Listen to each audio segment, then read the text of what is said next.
So, hello everyone, a very warm welcome to our most loved series of Once Upon a Leader, where mythology meets modern workplace and leadership. Today, we are diving into an incredible story of Hanuman and the rings. Before we get into that, I want to share a few exciting updates about what is happening this July in the house of Grow with Satori.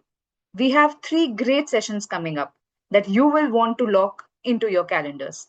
On the 1st of July at 6:30 p.m., we have a special session for those of you who are a part of the coaching community or are considering pursuing coaching credentials. We'll be walking you through the latest updates from ICF. On the 2nd of July at 3 p.m., from Grow with Satori, in collaboration with the Shape of Work community, we are going to present courses to capabilities, designing structured professional growth, facilitated by none other than Asavri. In a world overflowing with learning opportunities, the challenge is no longer access. It's knowing what to learn, when to learn it, and why it matters. This workshop is designed to help you move beyond simply collecting courses and credentials. Next up is a question that I would like you to think about. Have you ever walked into a room all prepared with the best tech and the clearest path forward, and still nothing moved? That experience is not a reflection of your competence. It is a reflection of how the human brain actually works, and nobody told you about this. People do not follow the best argument. They follow the person who makes them feel safe enough to move forward. Trust comes before logic every single time. To address this gap, we present to you our series of Influence Without Authority, The Empathy Advantage, on 23rd of July by none other than Ishita, where you will learn what is really driving the resistant, build trust quickly across functions and levels, and turn anyone into an ally.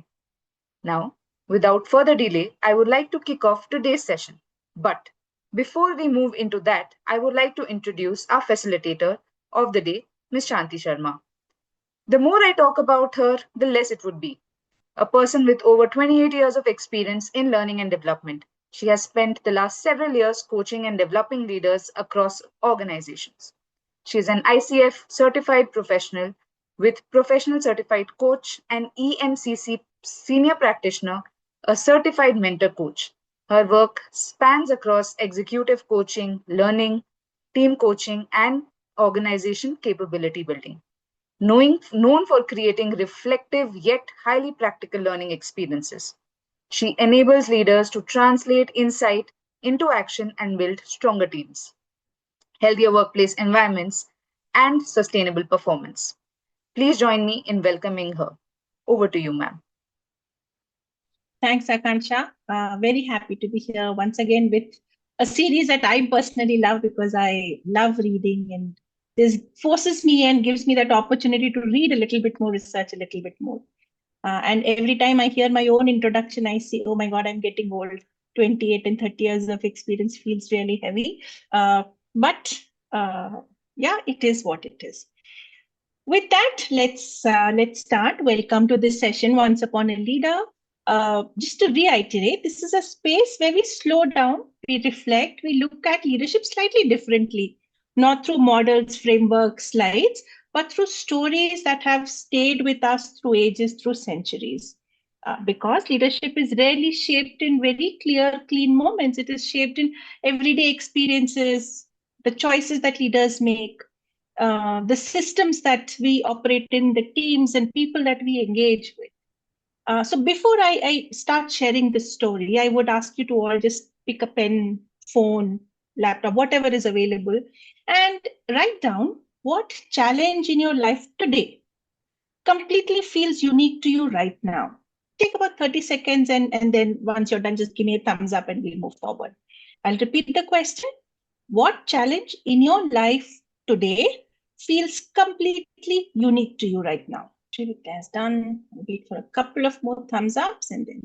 All right. Why I asked you to write this before is that, we don't want the story to color how we define uniquely to us right now. Before I start sharing the story, one thing I'd really like to call out is that we do pick stories from mythology. And last time somebody said, don't call it mythology, it is history. We own it. We will not be dissecting the stories in terms of what is right, what is not. We will not be dissecting the stories in terms of this is right, or in this person in his literature said so. This is a newer literature, that's an older literature. We will not get into those arguments. Rather, we will treat the story at the face value based on the research we've done. Rather than dissecting the story, we will dissect our own thoughts around the story. So keep that in mind as we are going through. I am 200% sure you would have heard 101 versions of the same story. But the idea is to not dissect the story, as I said, but to dissect our thoughts. So with that, most leadership conversations encourage us to leave a legacy, leave a mark, build something big, bold, beautiful, meaningful, create an impact, etc., etc., etc. I'm sure there is value in that, but today's story is going to ask us a very different question. What is the purpose of leadership? Is it to leave a mark, or is it to faithfully play your role in something that's much larger than yourself, much larger than what we can possibly imagine? Um, Another question we will try and answer is, what will happen if your greatest achievement isn't to build that legacy, isn't to build that organization, that team, that project, that tool, whatever, but to contribute to an ongoing story that has existed before you. You are a part of the story today and will continue to exist long, long, long after you. So we'll try and answer these questions as we hear the story, and we will do so through the story of Hanuman, the fallen ring, Rama's ring. The story has several other names. I will pull out a Word document and I will read from it. The ideas I've tried to pick the nuances from various versions of the stories that I've read in the past few days. So I would not want to misrepresent anything, at least to the knowledge that I have as of today. So I'm going to open the document and read. So please give me a second as I open. All right. Listen to it very, very carefully. Keep noting any questions that come to your mind as you hear the story. Keep noting any emotions that you are familiar with as you hear the story. So, two things. What are you thinking, feeling, any questions? What are you thinking and feeling? One, and what are the questions you have? So, those two things you're going to be noting as you hear the story. Yeah. And the story goes like this. The kingdom of Ayodhya was flourishing. Lord Rama had returned from exile. The kingdom was peaceful, justice prevailed, prosperity filled the land. Everything seemed complete. One day, Rama sat in his royal court, and something unusual happened. A ring slipped from his finger, not dramatically, and in fact, without any warning. It simply fell. The ring rolled across a long floor and disappeared into a tiny crack in the earth. Before anyone could react, Lord Rama turned towards Hanuman. Hanuman, Rama said gently, would you retrieve my ring, please? Hanuman bowed immediately. To him, this seemed like the simplest task he had ever been given. After all, he had found Sita in Lanka, he had carried an entire mountain on his shoulder, and he had helped win a war. Finding a ring would be easy, isn't it? Using his divine powers, Hanuman reduced his size and entered the crack. The crack became a tunnel. The tunnel became a passage. The passage seemed endless. Deeper and deeper he traveled. Eventually, he arrived in a strange realm where an ancient sage was waiting. Hanuman approached the sage respectfully and said, I have come in search of Lord Rama's ring. The sage smiled. Without a word, he pointed to a large vessel behind him. Hanuman walked closer and peeked in, yet froze. Inside the vessel were rings, thousands, perhaps millions. Every single one looked exactly like Rama's. Identical, same design, same size, same brilliance. Hanuman searched frantically, yet no matter how hard he looked, he could not tell them apart. Confused, he turned to the sage. How can this be? How can there be so many Rama's rings? The sage smiled again and said, every time Rama descends to earth and completes his work, a ring falls here. What you see before you are the rings from countless ages, countless Ramas, countless worlds, and countless stories. Hanuman's mind struggled to comprehend. Everything he had experienced felt singular, unique, unrepeatable. Yet, here was the evidence that existence was far larger than he had imagined. The sage looked at him kindly. Your Rama is precious, but he's part of something much greater, and so are you. Hanuman returned to Ayodhya transformed, not because he had found the ring, but because he's found a new perspective. All right. What are you all thinking, feeling? The two questions. Thinking, feeling, and then we'll move on to the questions that came to you. No matter given what situations are, there is always another perspective. Hmm. So even if situations that you are dealing alone or with a couple of people, there will be always a different perspective involved. And Beautiful, yeah, Shalibya. sometimes we will get to know, sometimes we will not. Hmm. Yeah. Sometimes we will never get to know of the other perspective. Very true. So we are just a drop in the ocean. And the interesting and funny part is we are a drop in the ocean. We'll never know what the other drops are doing. And the only knowledge that we have that there are many drops making that ocean. Yeah.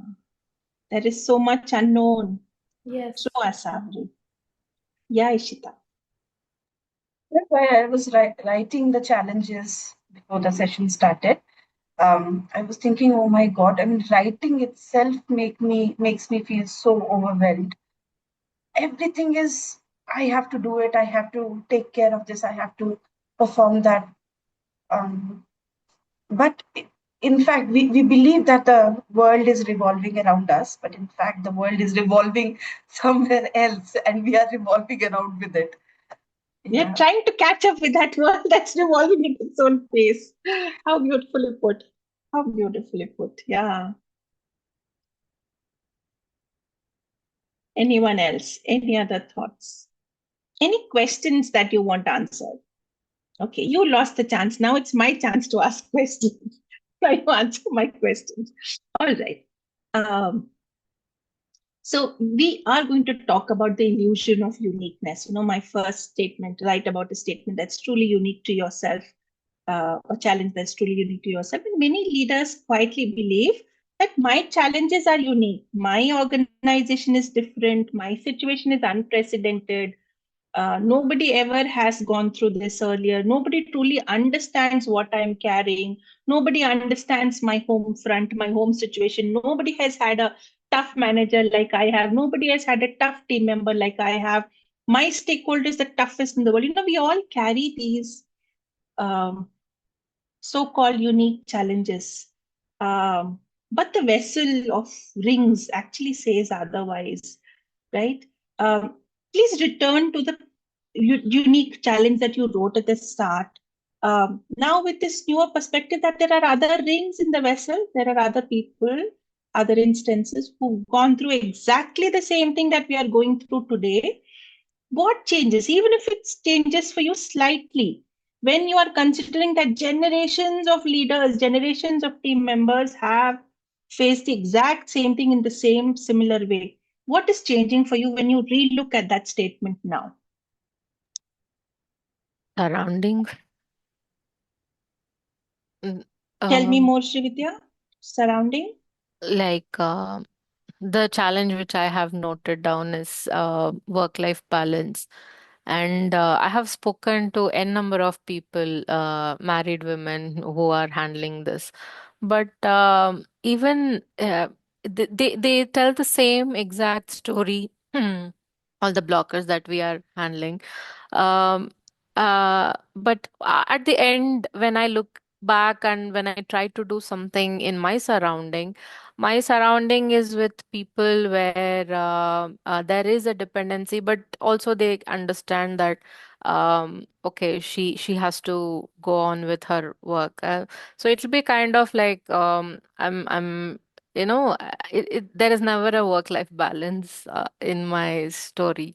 So it's like it depends on their current situation, in what environment they are situated in, whether to take up or the X or Y person's advice or not. Even if they take it up, I don't think so 100% it will work out, depending, given the circumstances are different. How beautiful. So what you're saying is there is never going to be 100% solution to my Hmm. challenge. It'll Yeah. always be a work in progress. Yes. Yeah, beautiful perspective. Anyone else? What is changing when you're relooking at your challenge now? Yeah, Ishita. So, hearing from Srividya, yeah, this used to be one challenge that I have also seen. And while working on that challenge, some new challenges also came up, which I wrote down. So, at this stage of life, parents are getting old, like really old. My child is growing, the education, the care, the time that my child needs, that is also demanding, and then the profession equally needs demand. So everything needs my time and attention and everything. So and that's why probably I said that I am feeling that everything is revolving around me. But in fact, when I'm breaking this down, parents are getting old. I know. Do I have a control over their age? I cannot control it. I'm breaking down everything into parts. What can I control? What can I not control? Probably the circle of influence and concern. Um, what is there that I can do? What is there I cannot do? That's not even my point to worry. Yeah. So probably breaking it down is what I'm doing right now. Yeah, just the realization that this is commonplace and probably everyone has to go through. Everyone who has parents know that their parents will start aging, their parents will start to leave and depart, their children will grow, their children will become more demanding, their work will grow, their work will become more demanding as they grow in their work. And you missed one thing, Ishita. Parallel to all of this that's happening, your health is also deteriorating. You are Yes. also growing old. Yeah. Yes. So, yeah, so all of this is happening at the same time. And rather than, oh my God, everything is happening at the same time, maybe we need to take a step back and say, what's in my control? What can I do about it now? If parents are aging, what can I do to spend more time with them? If my child is growing, what can I do to instill good values in her? Yeah, if I am becoming older, what can I do to lead a healthier life to whatever extent possible? Yeah, being able to break it down into smaller pieces is going to be helpful. Wonderful. Thanks for that share, Rishi. You got a thumbs up also. What else? What stood Varundeep, out Shivani. Yeah, go ahead, Akansha. what stood out for me in this story is how Lord Rama is trying to impart the knowledge of detachment to Lord Hanuman. Mm. Because I know you did not say it in the story, but the reason why this is done is because it's time for Lord Rama to depart. Leave. Yes. And he knows that if Hanuman is there with him, it will be very impossible for him to depart. So every time he does this, the ring incident, he does it every time. So that Lord Hanuman then realizes that no, this is a cycle and it will keep happening. And I will probably meet Lord Rama again in some other time. You mentioned a beautiful thing, Akansha, and that's exactly how the story continues. Hanuman goes back and says, I know you're going to leave, but this time I'm not going to cry because you're going to leave, but I'm going to be hopeful because I know I'm going to meet you again. Yeah. So yeah, the just the fact that this will go on for eternity, it'll keep happening again and again, gives us hope that if it has to happen again, which means I have to have solved this problem challenge today, only then it can happen again. So it gives you that hope that this too shall pass and something new will come, and I know I will pass that also. Also. Yeah. So And lovely, loving that also perspective that you bring in. also the line that the sage says, right? That your Rama is unique to you, but it has happened previously. I mean, there are Mm, other Ramas, there are other Hanumans as well. But yes, mm, your Rama is unique to you. So also giving kind of a solace that yes, we understand that you also have a problem, which you do feel that is unique to you at the moment. But yeah. there are people, going through kind of the same thing. Yeah, yeah. Now I'm reminded of Kabir's Dohana. I don't remember the exact words. He says, I thought I am the most miserable person in this world until I saw So others' that misery. was Mr. I Moon. felt so much better. you Yes. know. So yeah, absolutely. Only when you become aware of what's happening in the world, are you able to compare. Wonderful. There is this Shabad in Guru Granth Sahib where it says that Chinta kaki kijiye jo anhoni hoye. So it goes like that, where it's saying the same thing that you should worry only if there's something that is not In happened to your control, anybody, no, it has not happened to ever. anyone ever. Ah. That's when you should worry. Otherwise, there's no need to worry because then it continues. The Shabad continues. There's one more line to it. It's a Hmm. couplet. So, so there's nothing unique that's happening. Someone or the other is going through something similar. So, yeah. How beautiful. How beautiful. Anyone else? Okay. Does seeing your challenge as a non-unique one make it feel smaller or more manageable? Or both? Or none? I don't know. Mostly both. Mhm. Feels smaller and feels And manageable for yeah, Srividya. we will feel that uh, because of unique challenges, we will have FOMO, right? So when other person says, even I do have this same challenge, I feel included. Yeah, absolutely. And therapy circles or empathy circles work exactly on the same principle. Yeah. All people do is share their problems. And because the entire circle is facing problems, people feel so comfortable. It's like the Three Idiots thing. दोस्त fail हो जाए तो दुख होता है लेकिन दोस्त first आ जाए तो और भी ज्यादा दुख होता है it's like that oh everybody's in the same Yes. boat, then we are all fine. Yes. Anyone else? Does seeing your challenge as not unique make it look smaller, or do you feel more in control and manageable? The option of neither was also there, right? Yeah, So I'll go with that neither. option of neither. Tell me more, Akansha. So of course, I understand that I'm not the only one going through it, and there are people who've gone through it. Um, but still, it somehow does not help me overcome in any manner. Yeah. Accepting the new normal is very difficult. Um, So maybe it's right now it feels very real and cannot detach myself from the pain or from hmm. the idea of it, but Yeah, it seems that way at least at the moment. seems that way at least. Yeah. So a new perspective emerging here. Like Srividya said, I feel included, but you're adding, Akansha. Maybe 100 other people are facing the same thing, but my struggles are my struggles. I'm still going through with it. Yeah. And Yeah. I need to figure out my own solutions. Beautiful. Savri, Shivani, Varundeep, we've not heard from you. For me also, it does feel manageable and less intense when I know that others also share that problem or challenge. So I'll build on to that question. What is actually lost if you stop treating this challenge as unique to you? What are you losing if you start believing that 101 other people have faced exactly the same?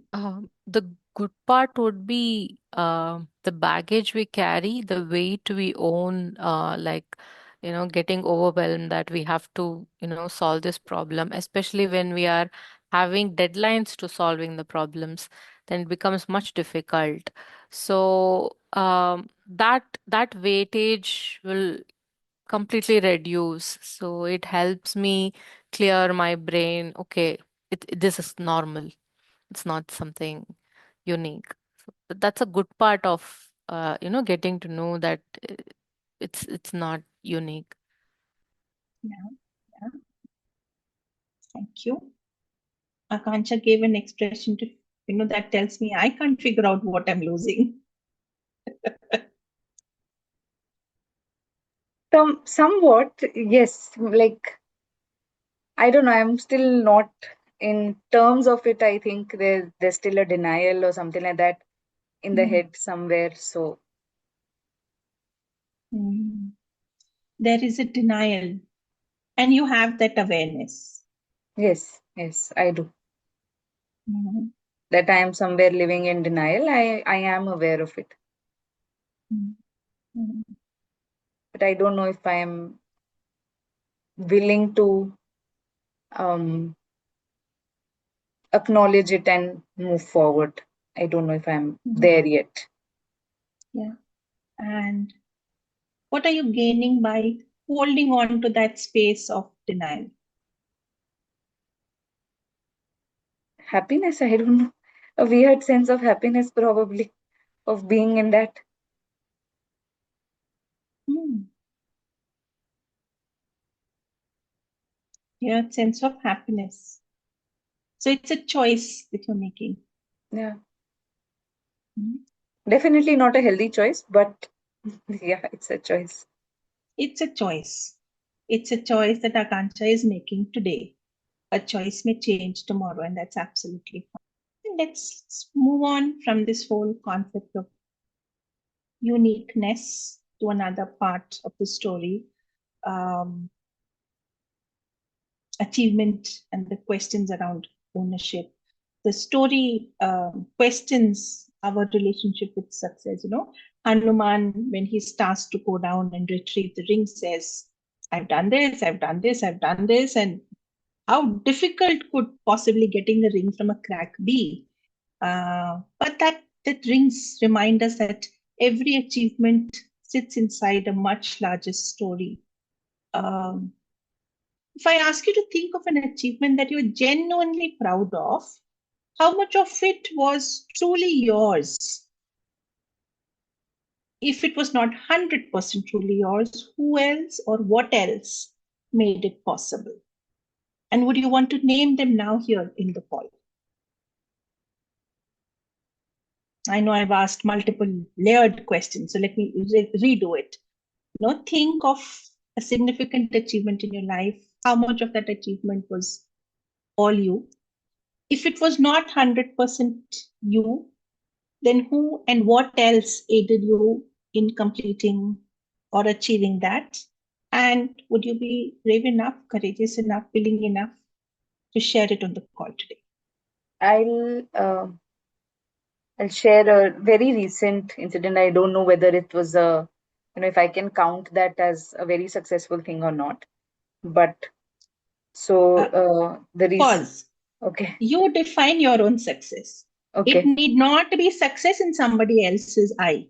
okay, Yeah. okay, Funnily, I've counted success as being able to walk 2,500 steps in a day, and people have laughed at it. Okay, Shanti, this much, so we will walk in our office itself. I'm like, good for you, but 2,500 is a big achievement for me. Yeah. So you define your own success. It need not be success in front of for yes. others. So go ahead. So the recent session that I had delivered, I don't know about the others, but I really enjoyed delivering it. I felt it went very good, and whatever I wanted to achieve, I did achieve by the end of the session. So I felt it was a success. So that was, one thing. And then, Ishita helped a lot. She's here, I know, but she did help a lot because I was bouncing off ideas with her that, okay, what do you think? What do you think on certain aspects of it? So, yeah, I think that I feel at least in recent, this has been one good thing that's happened, success. And coming to the steps, I know, like I was telling my mom so about the steps. So my aim is like at least 6,000 steps in a day hona chahiye. That's my aim. My mom is like, अच्छा ठीक है फिर how does it get calculated? Does it get calculated whenever you're running in between kitchen and room and everything? I said हाँ. Oh, तब तो ऐसे ही हो जाता है. Like that. I know, I know. So she said the same thing. अरे तब तो ऐसे ही हो जाएगा. अभी like अरे मम्मी उसके बाद भी you're sitting the entire day, you're working, Yeah. and then you need to take the effort of after dinner and everything is over, you need to take the effort कि नहीं अभी 2,000 steps are left. I बच्चे need हैं. I need to go and I need to do the walk to finish and achieve my target. So she's like Yeah, नया नया कुछ कुछ सोचते रहता है तुम लोग को. exactly. And I'm sure if I told this target of 2,500 to my mom, she's going to laugh too, because she probably used to take a 10K steps easily every day without any effort. Yeah, But then I celebrate it. I will click a picture that, yes, see 6,000 completed, and then I'll send it in a group that done करके, and then it gives me happiness that अरे हो गया. जैसे भी हुआ, absolutely. but हुआ. More important is we define what success is. In fact, I recently visited Bhutan, and they don't measure gross GDP and all, they don't measure. They measure the happiness index. Yes. And one of the measures in happiness index is feeling successful. Yeah. And they have a very beautiful ritual every morning. They're going to say, I want to achieve this. And it could be any simple thing. I want to meet my parent. I want to read 5 pages in a book. It could be any simple thing. And at the end of the day, they will celebrate, saying that, oh, yeah, I achieved. So that sense of success, they are reiterating to themselves every single day.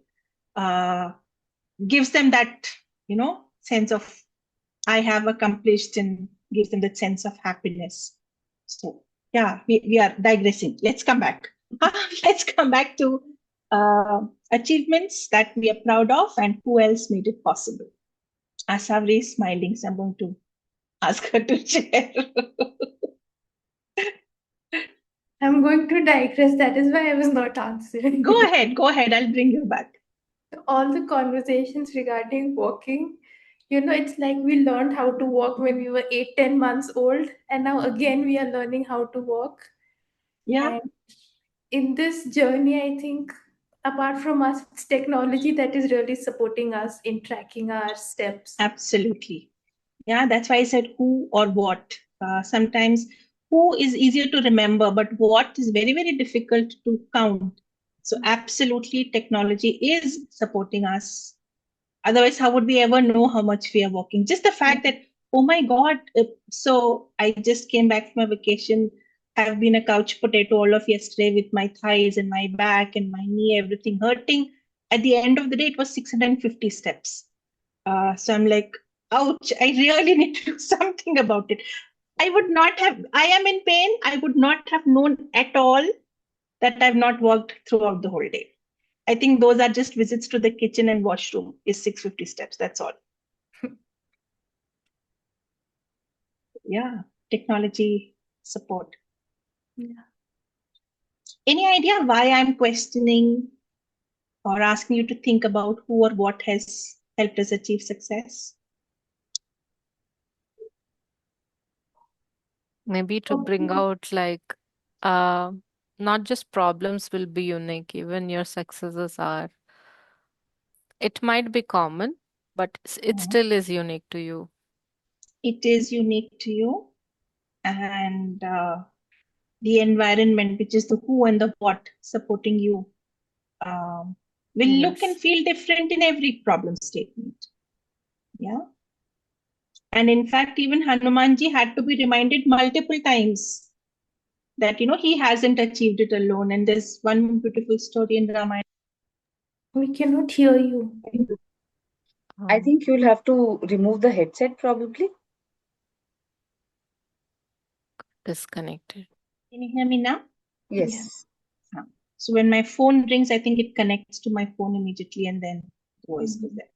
Yeah. So there's this beautiful story in Ramayana where Hanuman is walking through the jungle and he hits the tail of another monkey. And Hanuman says, "Move your tail, I need to cross."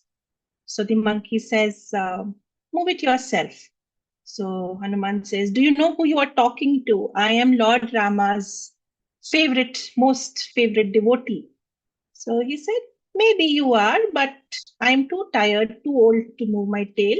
If you really need to cross, please move my tail or just cross over it." So Hanuman said, "Okay, I'm going to move your tail. I'm going to throw it to your side. Just wait and watch." He tries to pick up the tail. He's not able to. The tail is very heavy, heavy enough for Hanuman to not able to move the tail. And eventually it turns out that it is, I don't remember which god has taken that avatar to tell Hanuman that you have achieved a lot, but there is still more to achieve. Don't take that pride, no. And hence that counting of who else has contributed.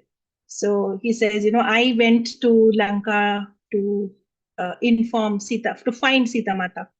So then the response comes that wind supported you. You got those on the way. There are demons from the ocean appearing and giving him blessings, saying, "Go, you will be successful." And all. There are people who supported you. You are discounting all of that.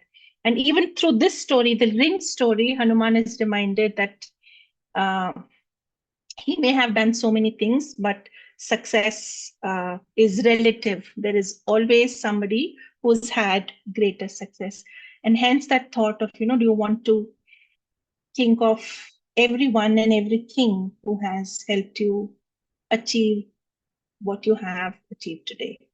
I'll take a pause here, just think in case anybody wants to share anything at this moment. There's something here. While we know that there are a lot of people who have contributed towards the success. So when you ask for a success, the happiest thing that I ever imagined that I will be. Um, so the happiest thing is always relative, at least in my life. Um, as soon as I may dream today that I want to reach here and I will be super happy. And by the time I reach there, already there is a new target waiting for me to move and reach there. And it has always happened. I mean, I want to slow down and enjoy the success and celebrate the success. But then before that, my head is working towards the new target that I have kept for myself. Yes, so my biggest success was getting into L&D field. Um, I wanted to be a facilitator for a really long time. Was trying to find different ways and everything like that. Today I am my first session that I had. Again, maybe I had some more other sessions, but then the first facilitation, the word that I can give it, was on Bloomberg Satori's platform. In fact, that's when I wanted to be really happy that this is a perfect facilitation or a good facilitation that I could do.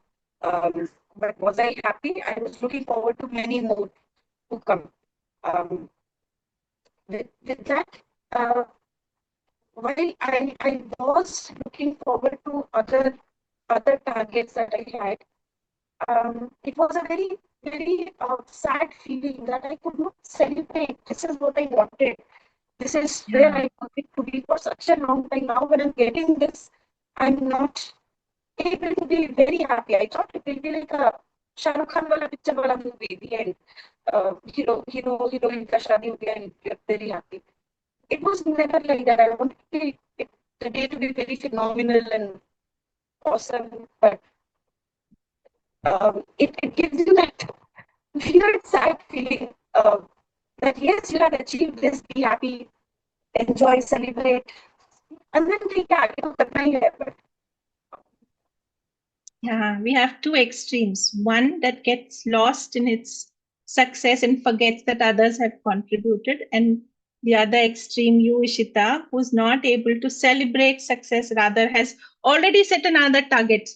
Next, what? I have to brace up to reach there. Yeah. What do you want to do to celebrate your next success?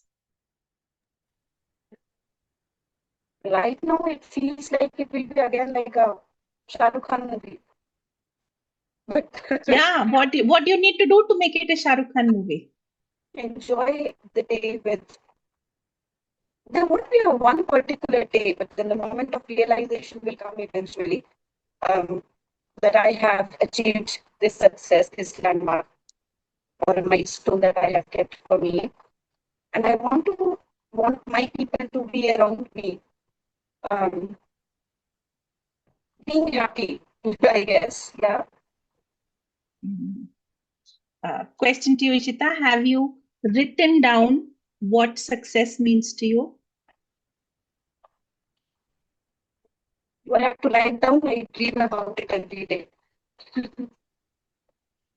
Yeah. So in coaching, we normally say that you are unable to celebrate success if you're not able to see and compare. So if you write down your goal, even if it's a small one, I want to facilitate an hour of session myself.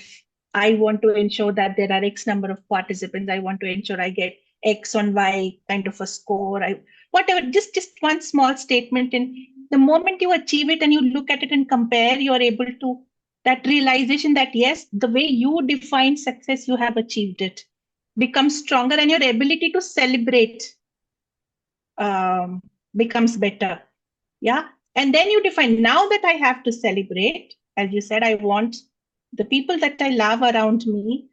For that, you'll have to put an effort to create. But even to give yourself that moment, hey, this is a time for celebration. Today evening, I'm going to throw a dinner party where I'm going to invite all my favorite people, will happen only if you have that written. Otherwise, अच्छा 4.7 मिला 5 में से maybe 4.8 भी मिल सकता था.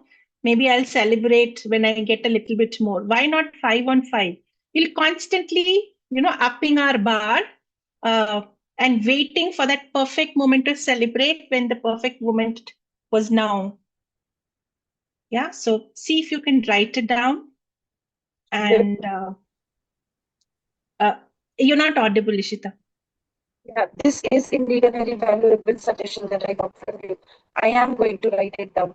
Defining the matrix will help me understand. Otherwise, it's always a delayed feeling Yeah, or realization that I've achieved it. Yeah. absolutely. Yeah.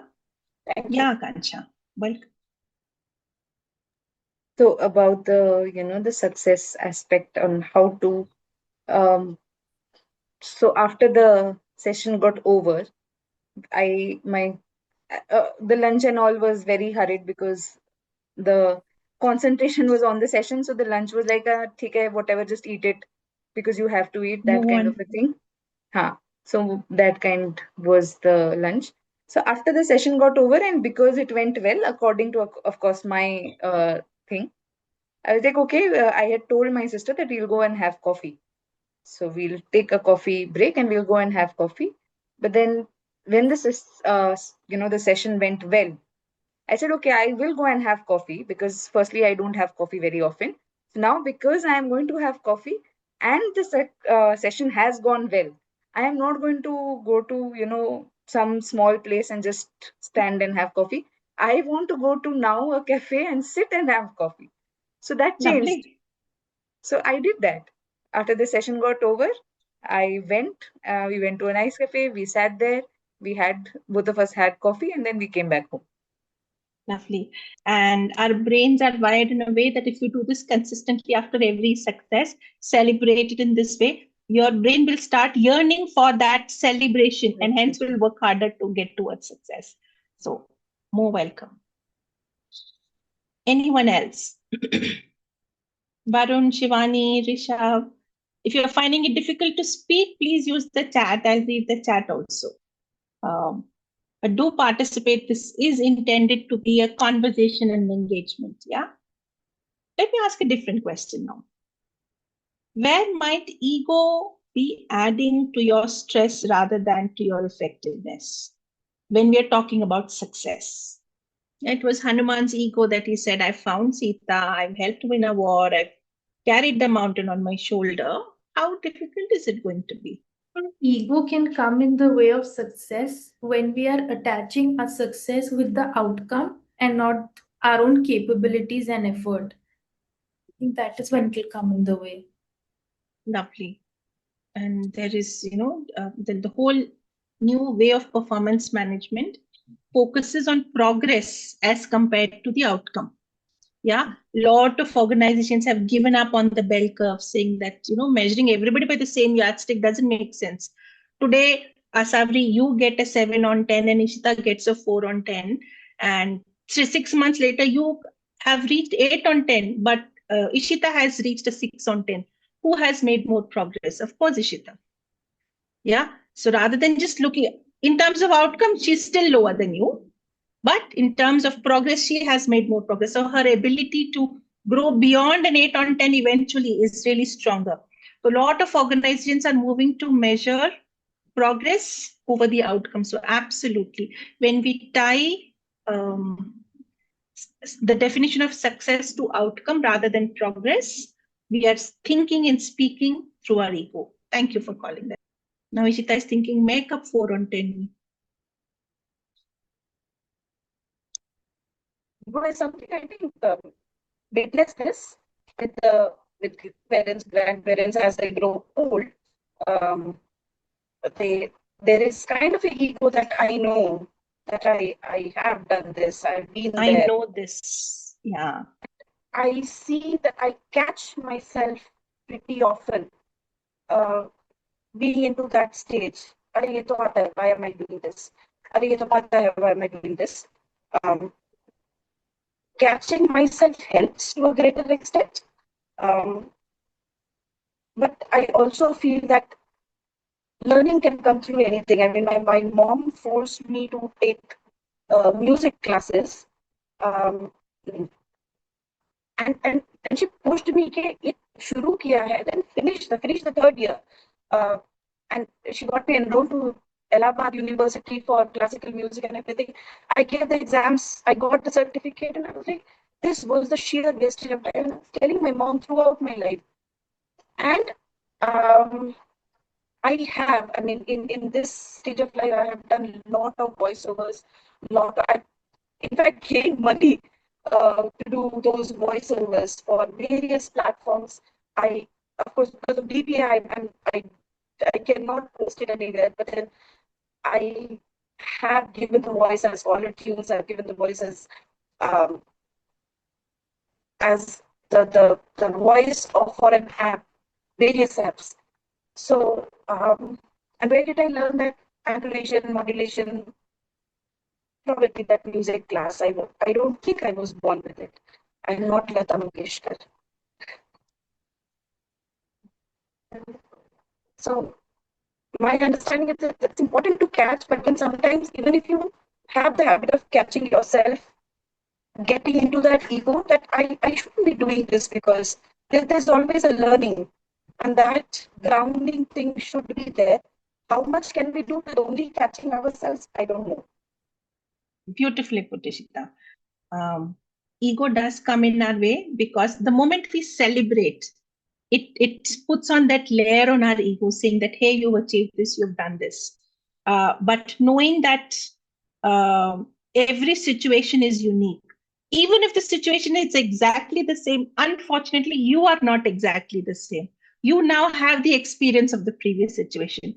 So in totality, the situation will never be the exact same thing that you have experienced earlier. Chances are there is lots more to learn. Either the environment has changed, the situation has changed, or your experience has built in, and your ability to solve the problem is going to look and feel different. Beautiful. So acknowledging that, yes, I've added on to my ego, but yet the situation is going to look and feel different is a lovely way to look at it. Akansha. A healthy ego is also important, isn't it? Yes. I mean, Yes. it helps you build build yourself. Absolutely. It, Absolutely. it helps you build self-respect also. Yes. That, Yeah, I that's why have. the acknowledgement, the celebration of the success and the acknowledgement that I have achieved this is important. Mhm. Yet the grounding the second time, just because I was able to achieve it last time, doesn't mean I will be able to achieve it this time. Because either the environment has changed or I have changed. Yeah, so nothing remains exactly the same as it was. And we would have heard leaders call this out, I don't know what went wrong. We've done this in the past so many times. Not sure why it didn't work this time.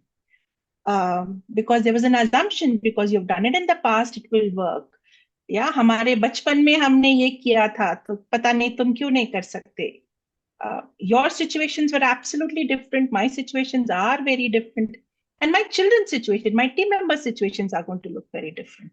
And every time a leader says, I can do this in 10 minutes, I don't understand why my team cannot do it in 10 minutes. Chalo, I've actually coached leaders who said, I will give them double the time, 20 minutes, still they can't do it the way I do it, as well as I do it.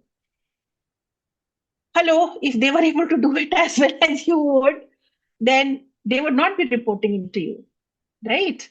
So acknowledging that is so important. Yes, it does help with self-confidence, self-esteem, self-worth, but limiting it to that, self-esteem, self-worth, self-compassion, limiting it to that, and treating every new challenge with all its newness, knowing that I may have some information, I may have some groundwork because of my past experiences, but it can look and feel different as I go through the challenge is equally important. Yeah, Srividya has been nodding. What are you thinking? Nothing. No, I was just, when Ishita and Akanksha spoke out, I was just trying to relate myself in those situations. That's it. Yeah, we are all human. I can sit and give gyan here. Do I not do that? The answer is 200% no. I do that 200% times more. So yeah, I think it's we have to keep reminding ourselves. We are in that process through these sessions. Is that let's talk about it. Let's remind ourselves. Let's ground ourselves. Let's have a healthy ego. Let's whatever we are talking about in these sessions is exactly that. That doesn't mean if one of us is driving the session is the perfect person. I don't think there is ever a perfect. Yeah, there is always room for improvement, and room for improvement is a big thing. Room for change, then comes improvement. I think we're all at that stage of there is enough room for change situation. Absolutely. Yeah.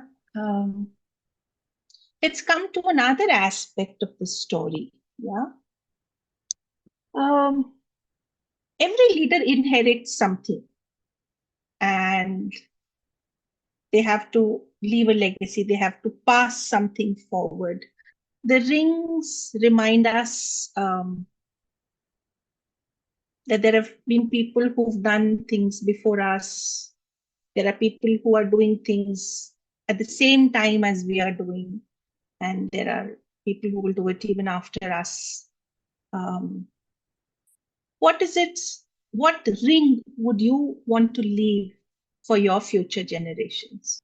I would leave a ring of memory where my future generation can look upon, and uh, not everything can be a lesson, but there are some situations where a memory becomes a lesson to another person. So, Yeah, yeah, they might bring it up in a different perspective of their own absolutely. that might help them. You want to leave back lots of memories and experiences. And whether Yeah. they take it as a lesson or not is their choice, but we want to leave a legacy of memories and experiences. Thank you, Shiv. I probably want to leave two rings. Hmm. One ring for the professionals, the future generation professionals um, to to for them to feel what is leading from within feels like, and uh, not maybe exemplary, but then I am a part of you. Yet we are moving towards the same goal. Yet I'm taking care of things or the people around me, and the other ring will be for the future generation. At like my biological child, that. Um, yeah, there is certainly a break at this generation, not just with me, but for many women at my age and from my generation, that they have broken down the chain of traumas, the systems that have been going on with the women. Um, and they chose intentionally not to pass it on to the next generation. And I have heard many women talk about it, that uh, they're all very, very mindful that they're not passing on the same traumas, same norms that do not make much sense to the next generation. That will be and the resilience is one thing that I want to pass on to the next generation. To keep trying, it's okay, doesn't land anywhere, it's also fine. Uh, Best part is, in this civilized world, nobody kills each other for not being able to meet something or not being able to achieve your goal. You will survive, it's okay, and everything will move on. Lovely. Thank you, Shita. So we already have 3 rings. Who else? I think I would like to leave the ring of education. So, for me, I feel like the change for everything starts with education and ends with education. There is no end to it ever. So that's one of the things that I do want to do in my life as well. By the end, maybe when I'm 60 or something like that, and um, I would like to retire as a person who has a couple of schools. That would be my aim, to retire like that, a person who has a couple of schools, and not the kind of schools which is working on money. That's not the aim here, not those kind of schools. So that's my aim, because I come from a background like that. So I really believe that you can shape lives there, and the kind of change that one can bring in is going to be very different to the society. So when I say future generation, I mean the society in whole, and I keep talking about it here and there that, I want to do this, but then let's see. Yeah, and Srividya says I'm recollecting the Lord of Rings ideology here. So agree. Akanksha, as you were sharing, I was thinking our rings are going to look similar, because I chose a different word. I did not choose education, but I chose the word learning. I want to leave the ring of learning as legacy. And what I had in mind, one of my dreams is, in a hill station, set up a kids library and read books to children. And they can come and read themselves, and I'll be very happy to read books to them. And just learn whatever you can at whatever age. It could be playing an instrument, using AI. It could be using my smartphone, which I don't even use 2% off. It could be anything. So just keep learning. That would have been my ring. Thank you. Thank you. Asavri, Shivani, Varundeep. Welcome, Ashwin. Ashwin, you may not catch what we are talking about. Hang in. We'll try and bring you up to speed soon. I'd probably leave behind the ring of resilience, because life will throw at you what it has to, and your job is to keep solving for it and moving ahead. Ring And of also, resilience. yes, and also one more ring of being more social in today's day and age, to connect with more people. Absolutely. Yeah, and we need that human to human connection more. People are so engrossed in their devices that they are missing to connect human to human. Thank you. Apologies, Ashwin. None of us have been sending any links or invites. All of that was done before the start of the session. And sad to hear that you got them late. We are almost towards the end of the session where we wrapped up the story of Lord Hanuman finding Lord Rama's rings, and we are all sharing what rings, which is legacy, we would want to leave back for our professional generations, personal generations, world at large, whatever it may be. Anybody else, anything that comes to your mind before we start to close the session? I'll add one more ring, maybe. Go ahead. Ring of human touch. Mhm. When Asavari brought up that point. Um, so I have been in a situation where I've seen people, craving for just human touch. I wouldn't it can be hug, it can be just a shake hand, or it can be just a pat. They just crave for that human touch to be, you know, to showcase their presence that even I'm alive. And I have seen people who crave for that, and that should always be there on earth. That's what I Absolutely. want. During my TA studies, Srividya, I read about a research that in orphanages there are nuns and sisters whose duty is Hmm. nothing but to pick up every orphan baby, just caress it, just pat it, and put it back. And they do that multiple times in a day because it was found that children who are not caressed, who are not touched, live shorter. And children, it's not a familiar touch, it's not a motherly touch, but it is still touch. And that human to human touch really helps that infant feel that, I'm cared for, I'm loved. People want me to stay here and they don't give up on themselves. It's absolutely brilliant thought. In Japan, there is a it's a trend where you can hire a family. Yeah.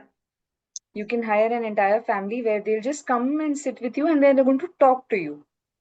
How was your day? What did you do? Just have a conversation with you for, let's say I want to hire somebody. So there was a movie that I had seen where the person runs a company where they send people to different homes, sometimes as as a mother, sometimes as a child, different kind of roles that you're going to play, where you are just supposed to be there in the house from, let's say, 7 o'clock to 9 o'clock. When the person is going to come back home, you already need to be there to greet Mhm. the man. Yeah. Prepare, the food is going to be prepared, you just need to serve the man. He's going to talk, he's going to pretend that the child is his, he's going to ask about the child, how was your school, have a conversation, everything. By 9 o'clock you can wrap up and go. So that's something, and surprisingly, that's coming up in India as well. Yeah. Where, yes, it's in India, where in Bangalore, there is a company, it's a unicorn startup in Bangalore, and I think one more city, I forgot the name of the city, where you have rent a boyfriend, where you can Mhm. actually rent a boyfriend. And many people, women, are choosing it only because they want to take somebody with them to social gatherings. Yeah. So, just it just came to my mind about the human touch, how with and there was a podcast that I was listening to, and it was insane that how people are choosing AI over humans. Yeah. People now have AI boyfriends, AI girlfriends. People are also having AI children. AI coaches, AI facilitators. Yes, yes, the Yeah. and the sad part is that so the podcast was very unique, a very unique experience to listen to. And they also spoke about their people are cheating on their AI boyfriends and girlfriends as well. So that was very surprising. But yeah, Humans that's have to be human after all, yeah. right? And that is why we need human coaches. They stop all of Uh, this. exactly a year and a half ago, I was on the board of the ICF Bengaluru chapter, and we ran this webinar around will AI take away our jobs and all. The answer was a clear no. No, AI is far from it. 10, 20 years, AI cannot take that human touch that coaches bring to conversations. And now the same set of people are like, I don't know, maybe AI can. Yeah. Yeah. So we're all, it's a wait and watch. I'm sure the AI has to learn from the human. Yeah. And it will always be a work in progress. It'll never be a human. That's my belief. Again, I'm waiting for AI to shatter it, or maybe not. No, I love my job and I would want to retain it. Otherwise, I'll have to look for an alternate career. I don't know what I'll do. But yeah, I do think AI will always be a work in progress towards being a perfect human, because it's constantly learning. All right. Before we close, if you can all take just 2 minutes to complete a statement and be as honest as for you, because I'd written down that statement. Let me copy and paste it. Where's the file? Yeah, I would want you to complete this statement.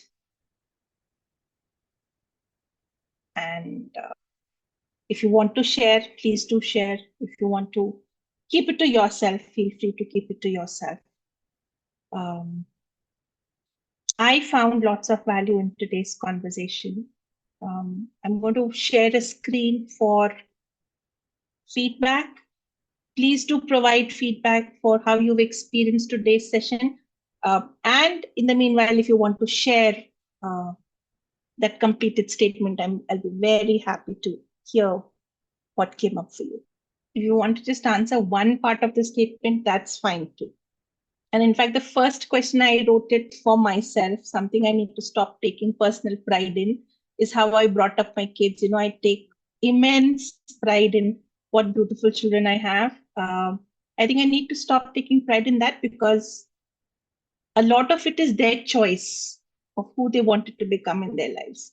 So that's why I had it in the first one. So I wanted to start with that. Yes, Srividya. Yeah. Something I need to stop taking personal pride in. Immediately, only one word struck my mind, which is multitasking. Well Sometimes, done. yes. Yeah, as a woman, I recently got to know that as a woman, multitasking is easy. Like it's a skill given to us, and I have been using that a lot. And yes, it is helpful, but I have to stop taking pride in it. I have to pause on that. I'm trying to let go of that, like one thing at a time. Uh, Major reason is what similar to one which Ishita shared. I'm unable to celebrate my successes. Rather, I'll keep on adding my own targets. So I want to stop doing that. So that's the reason. And someone I need to acknowledge more for what they contribute to my success is my colleagues and my family. So my family, they support a lot. It's not like very tradition where I have to go home and cook. So it for my work life, they support a lot, and I am very thankful to them. And also my colleagues, who bring me up in the ladder every time, like pushing me to learn everything new, even if it is a simple thing. So yeah, I want to thank both of them.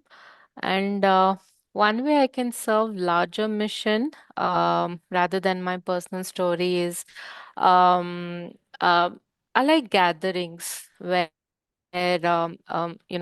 like no matter if it is a known topic or an unknown topic, known topic I'll try to contribute, unknown topic I'll try to learn, so that I can spread across my knowledge to few other people right?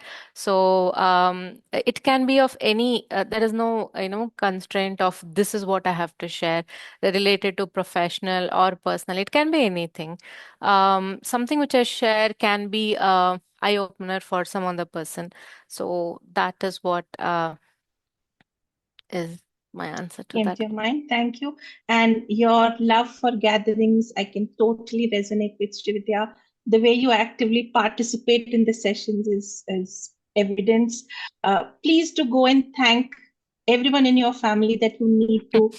Maybe write them a thank you note, bake them something Sure. nice to eat, do something that makes them feel special. And so glad you're thinking about stopping to do multitasking, because research shows that there is nothing called as multitasking, because women are able to switch between tasks Yes. quicker. Yes.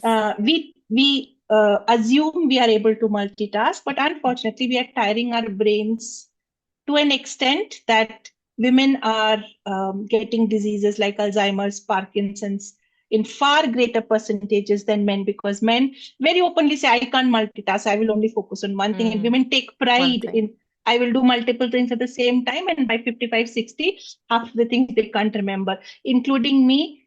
If I visit my sister and brother, I'll come back home and call my son with my sister and brother's names. And when I go there, it'll be this. So they've already started teasing me that you are getting old. Yeah. So I really know that it's happening. Thank you. Akansha.